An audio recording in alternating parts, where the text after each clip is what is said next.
Hello guys, welcome back our channel. ನೀವು ತಂಬೆಲ್ ನೋಡ್ಕೊಂಡು ಬಂದಿರ್ತೀರಾ. ಇವತ್ತು HTML, CSS ಮತ್ತು ಜಾವಾಸ್ಕ್ರಿಪ್ಟ್ ಏನು ಅಂತ ತಿಳ್ಕೊಳ್ಳೋಣ. ಇವನ್ನ ಯಾಕೆ ಯೂಸ್ ಮಾಡ್ತಾರೆ ವೆಬ್ ಡೆವಲಪಿಂಗಲ್ಲಿ ಅಂತ ತಿಳ್ಕೊಳ್ಳೋಣ. ಬನ್ನಿ ಸ್ಟಾರ್ಟ್ ಮಾಡೋಣ.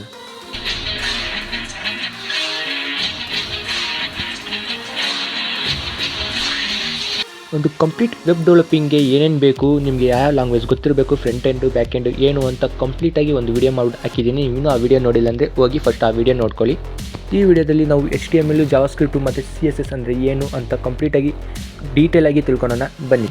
ನೀವು HTML, CSS, ಜಾವಾಸ್ಕ್ರಿಪ್ಟ್ ಬಗ್ಗೆ ತಿಳ್ಕೊಬೇಕಂದ್ರೆ ಬೆಸ್ಟ್ ಎಕ್ಸಾಂಪಲ್ ಅಂದರೆ ಒಂದು ಕಾರ್ ಎಕ್ಸಾಂಪಲ್. ಇದು ತುಂಬ ಫೇಮಸ್ ಎಕ್ಸಾಂಪಲ್. ಸೊ ಇದರಿಂದಲೇ ನಿಮಗೆ ಅರ್ಥ ಮಾಡಿಸ್ತೀನಿ.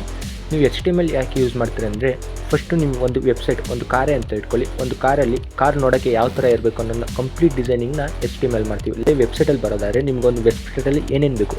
ಸೊ ಒಂದು ವೆಬ್ಸೈಟಲ್ಲಿ ನ್ಯಾವ್ ಬಾರ್ ಬರುತ್ತೆ, ಸರ್ಚ್ ಇಂಜಿನ್ ಬರುತ್ತೆ, ಸರ್ಚ್ ಬಾರ್ ಇರುತ್ತೆ, ಮತ್ತು ಒಂದು ಫೋಟೋಸು, ಇಮೇಜಸ್ಸು, ಬಟನ್ಸು ಇವೆಲ್ಲ ಇರಬೇಕು ಅನ್ನೋದನ್ನ HTML ಡಿಕ್ಲೇರ್ ಮಾಡ್ತೀವಿ. ಅದೇ ಒಂದು ನೀವು CSS ಕಡೆ ಹೋದರೆ ನೋಡಿ, ಈ ಎಕ್ಸಾಂಪಲ್ ಇದೆಯಲ್ಲ, ಕಾರ್ದು ವೈಟ್ ಕಲರ್ ಬಣ್ಣ ಇದೆ, ಇಲ್ಲಿ BMW ಲೋಗೋ ಇಲ್ಲೇ ಬಂದಿದೆ, ಸೀಟ್ ನಿಮಗೆ ಲೆದರಲ್ಲಿ ಆಗಿರಬೇಕು ಅನ್ನೋದನ್ನ ಕಂಪ್ಲೀಟ್ ಸ್ಟೈಲಿಂಗ್ನ ನೀವು CSS ಅಲ್ಲಿ ಮಾಡ್ತೀವಿ. ಅದೇ ವೆಬ್ಸೈಟಲ್ಲಿ ಬಂದರೆ, ಒಂದು ವೆಬ್ಸೈಟಲ್ಲಿ ನೀವು ಈ ರೀತಿ ಬಟನ್ಸ್, ಫಾರ್ ಎಕ್ಸಾಂಪಲ್ ಇಲ್ಲೇ ತೊಗೊಳೋಣ. ನೋಡಿ, ಈ ವೆಬ್ಸೈಟಲ್ಲಿ ಎಲ್ಲ ಫಾಂಟು ಸೆಂಟ್ರಲ್ ಬಂದಿದೆ, ಸೆಂಟ್ರಲ್ಲೇ ಒಂದು ಇಮೇಜ್ ಬಂದಿದೆ.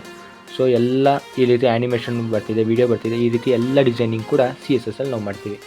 ನೀವು ಜಾವಾಸ್ಕ್ರಿಪ್ಟ್ ನೋಡೋದಾದರೆ, ಕಾರಲ್ಲಿ ನೀವು ಎಕ್ಸಲೇಟರ್ ಬಟ್ ಒತ್ತಿದ ತಕ್ಷಣ ಕಾರ್ ಮುಂದಕ್ಕೆ ಹೋಗಬೇಕು. ಅದ್ರ ಲಾಜಿಕ್ನ ಜಾವಾಸ್ಕ್ರಿಪ್ಟಲ್ಲಿ ಬರಿತೀವಿ.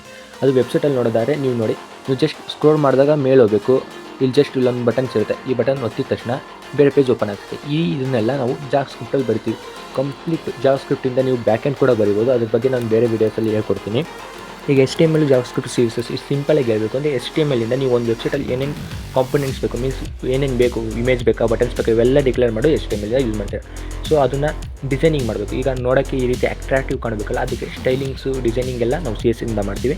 ಅದಕ್ಕೆ ಲಾಜಿಕ್ ಬರೀಬೇಕಲ್ಲ, ನಾವು ಜಾವಾಸ್ಕ್ರಿಪ್ಟ್ನ ಯೂಸ್ ಮಾಡ್ತೀವಿ. ಲೈಕ್ ಒಂದು ಬಟನ್ ಒತ್ತಿದ ತಕ್ಷಣ ನೀವು ಬೇರೆ ವೆಬ್ಸೈಟ್ ಓಪನ್ ಆಗಬೇಕು, ಈ ಬಟನ್ ಒತ್ತಿದ ತಕ್ಷಣ ನೀವು ಬೇರೆ ಪೇಜ್ ಓಪನ್ ಆಗಬೇಕು, ಫಾರ್ಮ್ ಫಿಲ್ ಮಾಡಿಬಿಟ್ಟು ಆ್ಯಡ್ ಅಂತ ಒತ್ತಿದ ತಕ್ಷಣ ನಿಮ್ಮ ಫಾರ್ಮ್ ಎಲ್ಲ ಡೇಟಾಬೇಸ್ಗೆ ಆ್ಯಡ್ ಆಗಬೇಕು. ಈ ಥರ ಲಾಜಿಕ್ಸ್ನೆಲ್ಲ ನೀವು ಜಾವಾಸ್ಕ್ರಿಪ್ಟಲ್ಲಿ ಬರಿತೀವಿ. ಇದೇ ರೀತಿ ಇನ್ನಷ್ಟು ವೀಡಿಯೋಸ್ ಬೇಕಾದ್ರೆ ನನ್ನ ಚಾನಲ್ನ ಸಬ್ಸ್ಕ್ರೈಬ್ ಮಾಡಿ, ಲೈಕ್ ಮಾಡಿ, ಶೇರ್ ಮಾಡಿ. ಸಿಗೋಣ ಮುಂದಿನ ವೀಡಿಯೋದಲ್ಲಿ. ಥ್ಯಾಂಕ್ ಯು ಫ್ರೆಂಡ್ಸ್, ನನ್ನ ವೀಡಿಯೋ ವಾಚ್ ಮಾಡಿದ್ದಕ್ಕೆ.